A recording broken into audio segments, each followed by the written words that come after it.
हमारा बना ले अपन सैया कमा के रुपया तोरे देबोगे छौरी के हमारा बना ले अपन सैया कमा के रुपया तोरे देबोगे के झुमका तोरे देबोगे के मथिया तोरे देबोगे उठलाली किन के देबोगे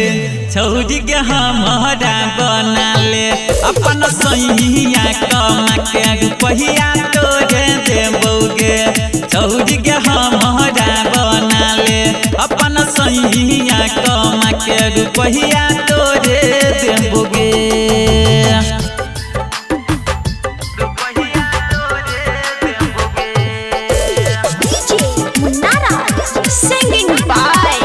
राजेश रंजन छिटकी बाजार मधुबनी। नहाया नया शादी दे बहु सेंट गमकौआ पेन्ह के झमकई है छौरी घूमी है पूरा गौआ नहाया नया शादी दे बहु सेंट गमकौआ पेन्ह के झमकई है छौरी घूमी है पूरा गौआ गे बिंदिया तोरे देबोगे गे पायल तोरे देबोगे गे कंगना किन के देबोगे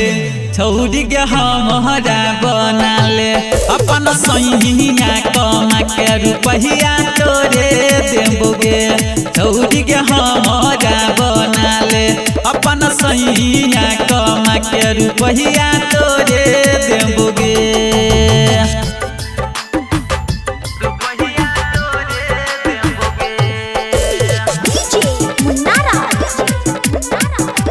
presented by विराट म्यूजिक छिटकी बाजार मधुबनी।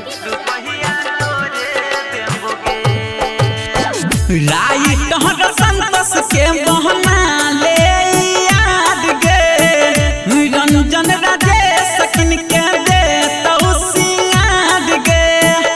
राइट हर संतोष के बहना ले याद गे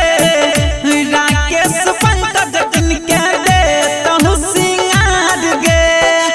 गे गजरा तोरे देबोगे गे गजरा तोरे देबोगे कि लहंगा किन के देबोगे छौरी के हमारा बना ले अपन सैया कमा के रुपया तोरे देबोगे छौरी के हमारा बना ले अपन सैया कमा के रुपया तोरे देबोगे। Virat music digital recording studio Yamuna Nagar Jagadhri.